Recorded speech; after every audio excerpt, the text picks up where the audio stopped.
Assalamualaikum sahabat cerita puisi. Mimin akan ulas film berjudul Feng Hai. Filmnya bagus sekali.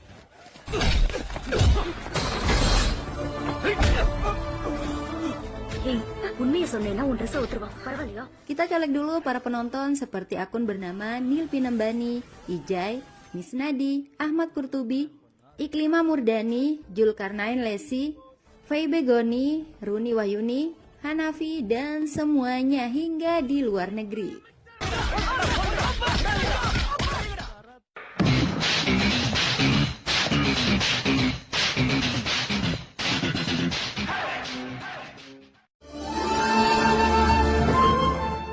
Vira Vandy adalah tokoh masyarakat yang sangat dihormati di distrik Sivagangga. Ucapannya adalah sabda bagi masyarakat.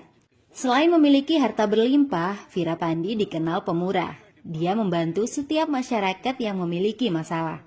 Istilah zaman sekarang, Vira Vandy adalah The Real Sultan Sivagangga. Dengan mudah, Vira Vandy bisa membuat orang menjadi MLA atau wakil rakyat. Itulah mengapa Vira Vandy lebih berpengaruh dan berkuasa dibandingkan pejabat sekelas MLA. Kesalahan Vira Vandy memberikan dukungan politik kepada Raja Linggam. Ketika Vira Vandy tidak menyetujui lokasi pembangunan stasiun kereta api, Raja Linggam hanya berpura-pura saja patuh. Tapi di belakang dia sangat dendam, apalagi Raja Linggam sudah menerima suap. Agar stasiun kereta api tetap dibangun sesuai rencananya, Raja Linggam menyuruh orang mengebom rel kereta api. Hal itu bisa menimbulkan kecelakaan. Putra Vira Vandy, Selvam, yang diperankan Danus, berhasil mengantisipasi kecelakaan itu. Orang-orang yang diduga telah menaruh bom juga dicari. Selvam dan teman-temannya berhasil menemukan para pelaku. Pertarungan sengit terjadi. Selvam menghajar para preman sewaan yang ingin melarikan diri. Anak sultan ini memang luar biasa.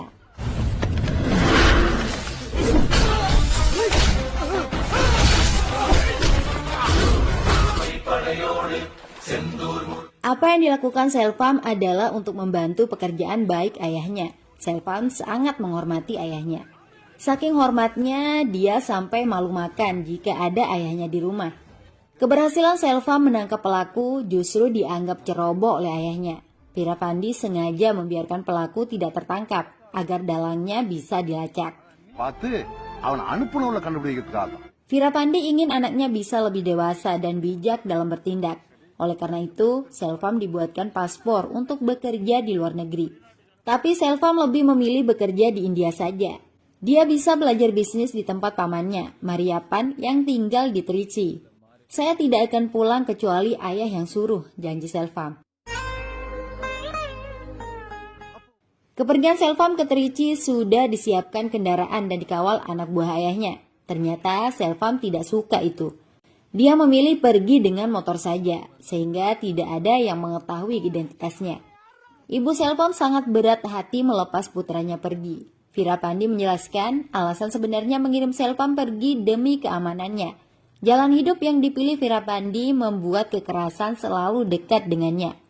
Jika ada yang ingin balas dendam, harus kepada saya, bukan kepada anak kita. Saya tidak bisa bayangkan jika sesuatu terjadi pada anak kita, terangnya. Selvam sudah tiba di tempat pamannya yang memiliki bisnis properti. Selvam bersikap layaknya pekerja. Penampilannya juga sederhana. Sebagai anak muda, Selvam terus memperhatikan gadis cantik bernama Radhika, diperankan Tamanah Bhatia. Radhika yang merupakan seorang mahasiswi sudah dicintai Selvam sejak mereka masih di sekolah SD dulu. Masalahnya, Radhika pura-pura tidak mengenal Selvam. Dia mengaku namanya Gopika agar tidak diganggu lagi. Padahal Selvam sangat yakin tidak salah orang. Teman Radhika tiba-tiba memanggil nama aslinya. Kan Radhika jadi malu sendiri. Sementara Vira Vandy terus mengabdi untuk masyarakat. dia tetap menolak berbagai rencana MLA Raja Linggam yang merugikan rakyat. Hal itu semakin membuat Raja Linggam kesal.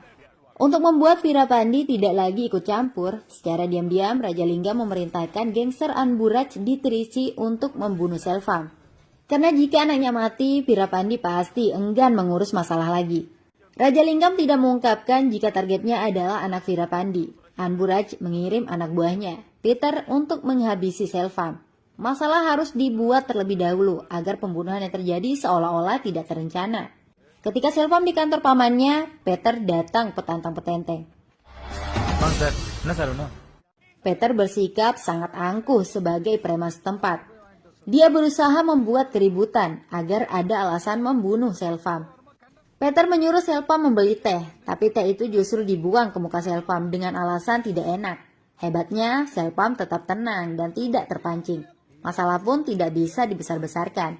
Teman Selvam, Ganesh, sangat marah melihat insiden itu. Ganesh dikirim oleh Virapandi memang untuk memantau Selvam. Preman sekelas Peter hanya cecunguk jika dibandingkan keganasan orang-orang Virapandi. Selvam meminta Ganesh untuk tidak memperpanjang masalah.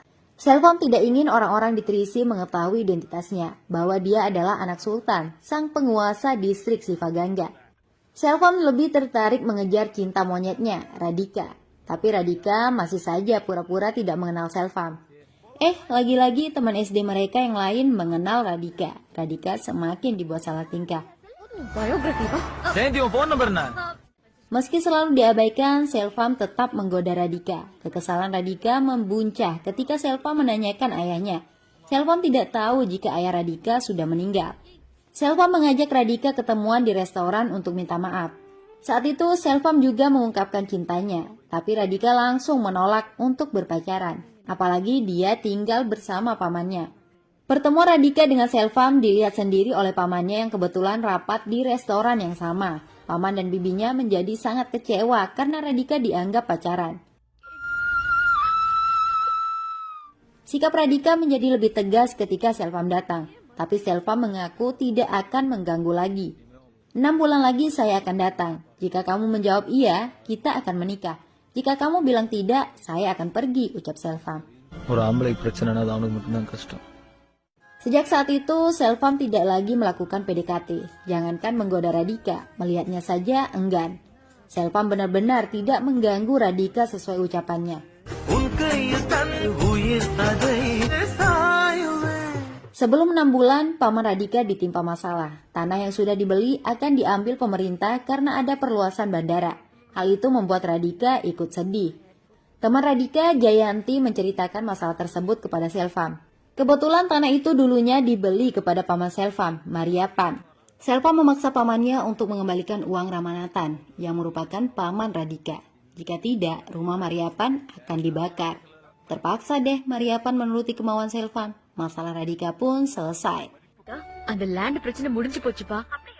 Masalah baru justru dibuat oleh Radhika. Dia mengolok nama Peter melalui SMS yang disebarkan ke banyak mahasiswa.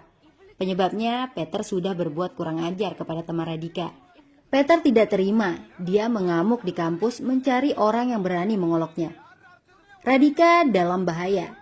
Jayanti menghubungi Selvam tentang masalah yang terjadi. Radhika sudah tertangkap basah. Selvam datang dan mengaku sebagai orang yang menulis SMS tersebut. Peter sangat marah. Dia menghajar Selvam. Apalagi Selvam juga menjadi targetnya untuk dibunuh. Selvam sendiri tidak memberikan perlawanan. Ya, Selvam sengaja tidak mau melawan. Radhika sampai merasa kasihan melihat Selvam disiksa. Tindak kekerasan itu direkam oleh seorang dosen. Paman Selvam, Mariapan, datang menghentikan kekejaman Peter. Hentikan Peter, kamu tahu nggak dia ini siapa? Ucap Mariapan. Saat itu identitas Selvam hampir dibuka oleh pamannya. Tapi Selvam meminta pamannya untuk diam. Sikap Selvam membuat Ganesh kesal dan ingin memberitahu Virapandi. Ganesh tidak rela ada orang yang memukul Selvam. Masalah ini sudah selesai. Jangan kamu ungkit lagi, pinta Selvam. Video kekerasan yang dilakukan Peter sudah dilaporkan ke komisaris polisi oleh dosen setempat. Peter akhirnya ditahan selama seminggu. Sementara Radhika dihantui rasa bersalah kepada Selvam karena ulahnya membuat Selvam dipukul preman. Radika juga kini mengetahui dari Jayanti jika masalah tanah pamannya bisa selesai berkat bantuan Selvam. Radika mulai jatuh cinta. Ada rindu dalam dadanya setelah Selvam tidak lagi menggoda. Masalah dari Peter datang lagi setelah keluar dari penjara. Tujuan pertama Peter membalas dosen yang berani melapor ke komisaris. Selvam yang mendapat informasi keadaan di kampus langsung datang. Ganesh juga menghubungi ayah Selvam, menceritakan situasi Selvam bisa dalam bahaya. Peter menghina dan mengolok dosen kampus itu. Tidak ada satupun yang berani menghentikan sikap kurang ajar Peter. Peter akan memukul dosen itu karena tidak mau minta maaf. Saat itulah Selvam beraksi menghajar Peter. Selvam yang sebelumnya dianggap tidak bisa melawan, kini menunjukkan sisi berbeda. Selvam terlihat begitu ganas dan buas. Peter dan anak buahnya ternyata hanya butiran debu di hadapan Selvam.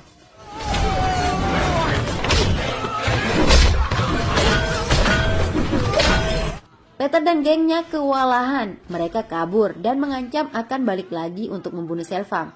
Pihak kampus menyarankan Selvam untuk pergi saja agar nyawanya selamat. Guys, tahukah kalian bagaimana respon Selvam? Pemuda ini sama sekali tidak gentar. Dia siap menghadapi berapapun orang yang akan datang lagi. Radika sampai terheran-heran melihat sosok Selvam di hadapannya. Tidak lama Peter datang dengan lebih banyak orang. Dia juga membawa Anburaj, gangster yang paling ditakuti di Trichy. Perintah Anbu jelas, bunuh Selvam. Selvam sudah siap melawan siapapun. Saat itulah Virapandi bersama anak buahnya datang untuk memastikan Selvam tidak terluka. Anburaj yang sejak tadi terlihat garang, tiba-tiba berlutut memohon ampun. Dia mengaku tidak tahu jika Selvam adalah anak Virapandi. Kalau kamu mau cari masalah, lihat dulu siapa musuh kamu. Kalau kamu buat masalah lagi dengan anak saya, kamu akan saya cincang, ancam Virapandi kepada Anbu dan Peter. Ucapan Virapandi membuat bulu kuduk berdiri. Semua orang memang tidak menyangka jika Selvam yang terlihat biasa-biasa adalah anak Virapandi, sultan yang paling disegani di distrik itu. Anbu kemudian menghubungi MLA Raja Linggam. Anbu menyerah jika disuruh membunuh anak Virapandi. Melawan Virapandi sama artinya ingin mati. Sementara Radika sama sekali tidak bangga setelah mengetahui siapa Selvam. Cintanya yang baru tumbuh langsung layu. Radika tidak suka kekerasan dan sikap bengis Selvam serta keluarganya. Memang benar keluarga Virapandi keras, tapi untuk membela kebenaran. Terbukti ketika Virapandi mendapat laporan MLA Raja Linggam akan membeli tanah ratusan hektar. Virapandi bergegas ke Trichy lagi untuk menggagalkannya. Virapandi menjadikan Raja Linggam sebagai MLA untuk membantu masyarakat. Tapi yang dilakukan justru sebaliknya. Virapandi menanyakan sumber uang sehingga Raja Linggam bisa membeli tanah. Raja Linggam merasa tidak dihormati dan menganggap Virapandi terlalu banyak bicara. Virapandi langsung menampar Raja Linggam yang mulai berani melawan.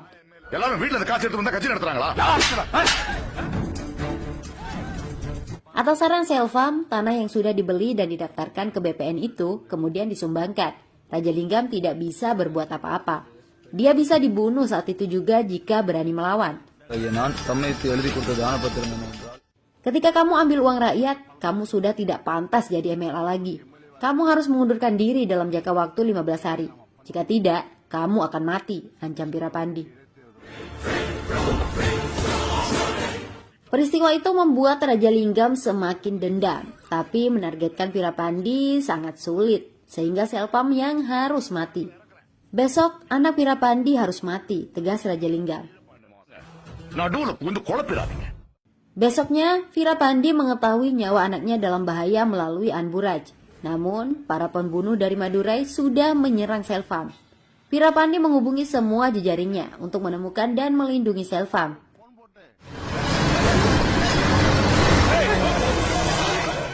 Selvam berusaha melawan dan melarikan diri karena musuh terlalu banyak.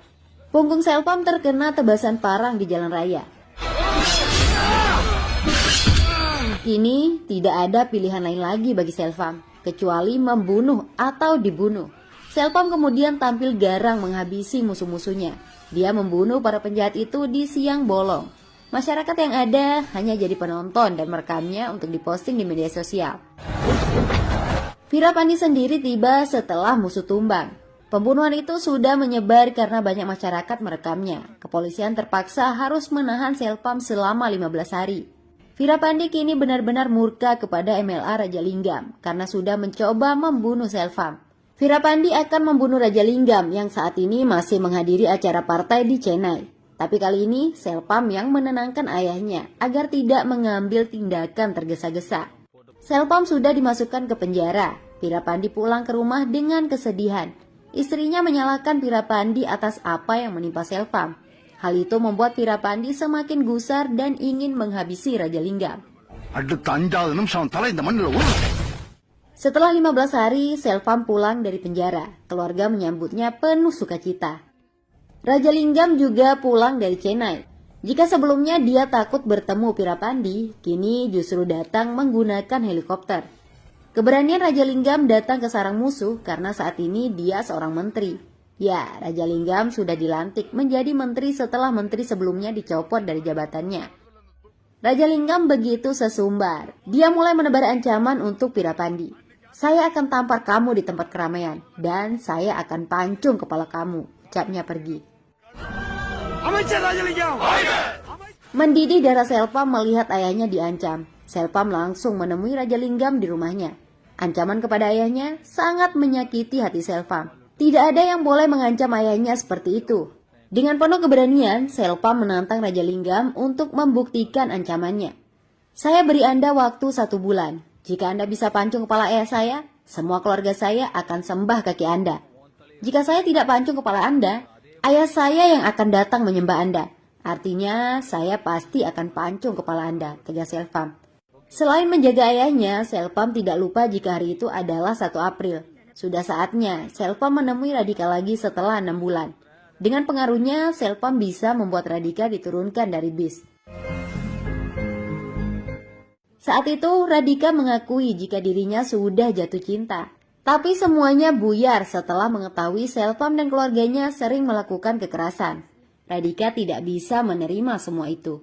Apabila Selvam ingin menikahinya, ada syarat yang harus dipenuhi, yaitu meninggalkan kekerasan, meninggalkan kampung halaman dan keluarganya yang sudah dipenuhi kekerasan. Selvam marah dengan jawaban Radhika, apalagi Selvam diminta meninggalkan ayahnya.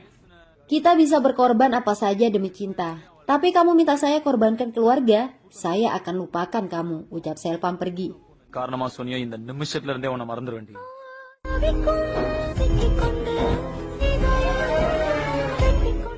Selvam sudah tidak peduli dengan Radhika lagi. Dia fokus menjaga ayahnya dari kejahatan Menteri Rajalinggam.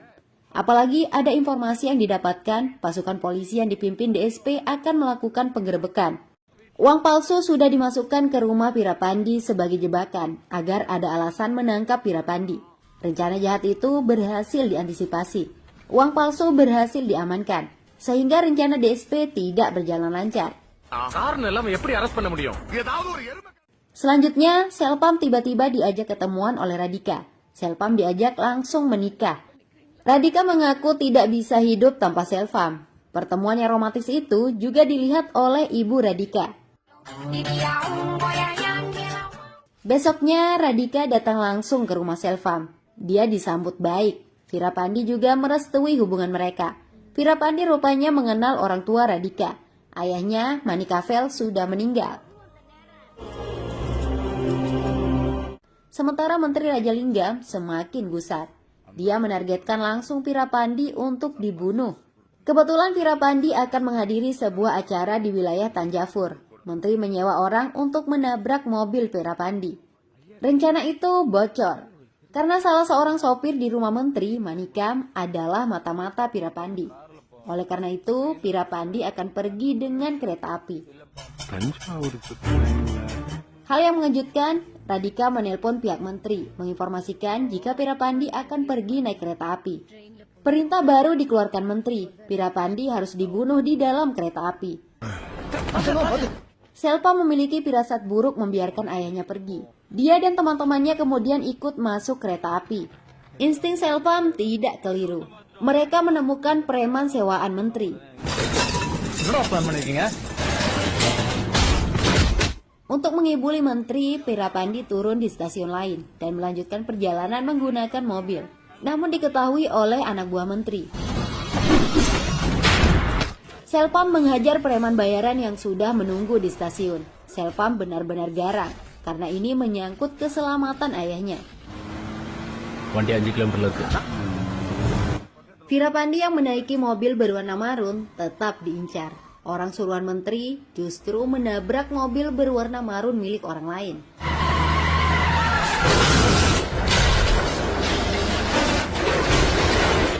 Menteri sudah merasa menang. Dia menyampaikan kabar duka kepada Selpam jika ayahnya sudah ditabrak. Selpam langsung syok mendengarnya. Telepon ayahnya juga tidak diangkat. Selpam bisa bernapas lega setelah melihat mayat yang menjadi korban bukan ayahnya.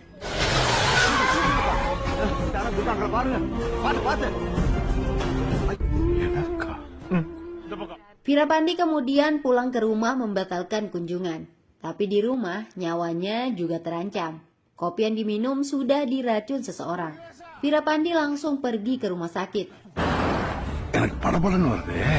Selpam sangat marah, ayahnya bisa diracun di rumah sendiri. Pembantunya mengungkapkan jika Radhika sempat datang dan masuk dapur. Selpam tidak percaya jika Radhika pelakunya. Tapi sendal Radhika ditemukan tertinggal di dekat pintu karena pergi tergesa-gesa. Informasi yang didapatkan Selpam dari Manikam, menteri juga membicarakan seorang gadis yang memberikan informasi ketika Pirapandi pergi menggunakan kereta api. Selpam langsung pergi ke rumah Radhika dan melemparkan sendalnya yang tertinggal. Radhika hanya diam ketika Selpam marah.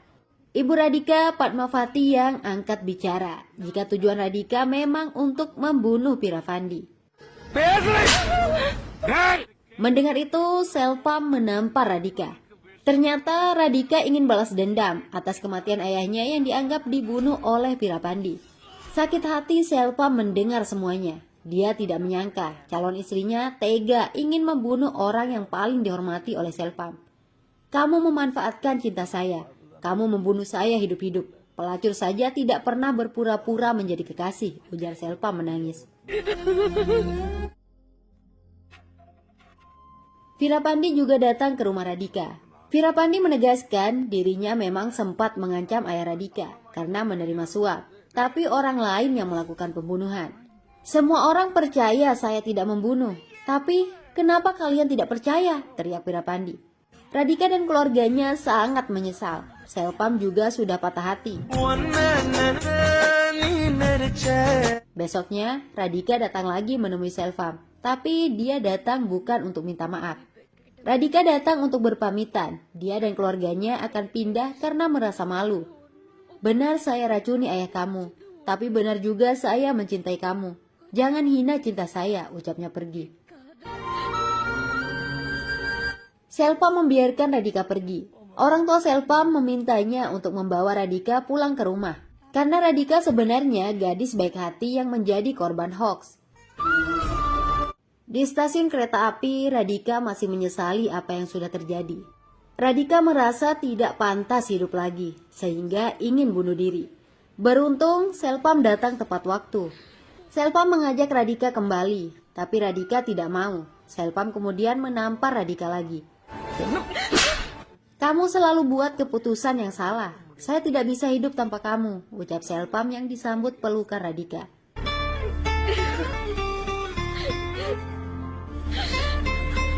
Sementara itu, Menteri Raja Linggam tetap ingin membunuh Pirapandi. Kali ini, dia menyewa preman luar untuk membunuh Pirapandi dan Selpam di malam hari. Manikam yang menjadi mata-mata menyampaikan secara langsung informasi penting itu kepada guru suami, orang kepercayaan Pirapandi. Namun saat itu, anak buah menteri datang membunuh Manikam dan guru suami. Murugese yang melihat itu memilih untuk pulang, melaporkan apa yang terjadi. Semua masyarakat tidak takut jika preman datang menyerang. Mereka siap berperang malam nanti. Masyarakat rela mati demi membela Pirapandi.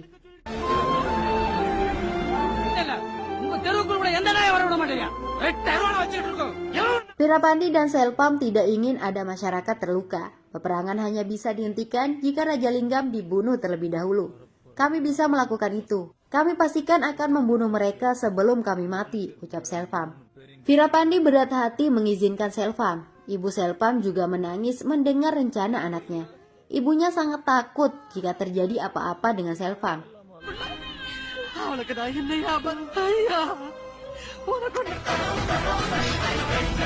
Selvam kemudian meminta masyarakat berjaga-jaga karena preman bayaran dari luar sudah dalam perjalanan. Sedangkan Selvam dan beberapa temannya pergi ke tempat musuh. Selvam menghajar dan membunuh anak buah Raja Linggam.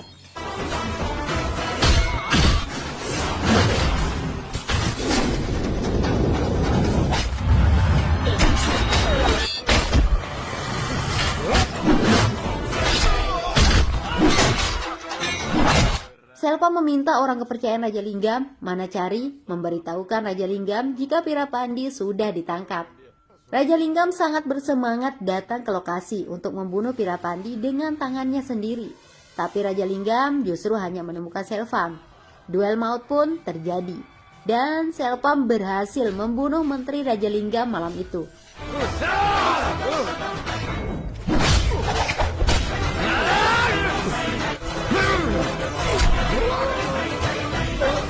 Untuk terhindar dari hukum karena sudah membunuh menteri, Selvam langsung kabur ke Malaysia. Lalu setelah 6 bulan balik lagi ke India. Selvam disambut bahagia oleh keluarga. Dia juga sudah ditunggu Radhika.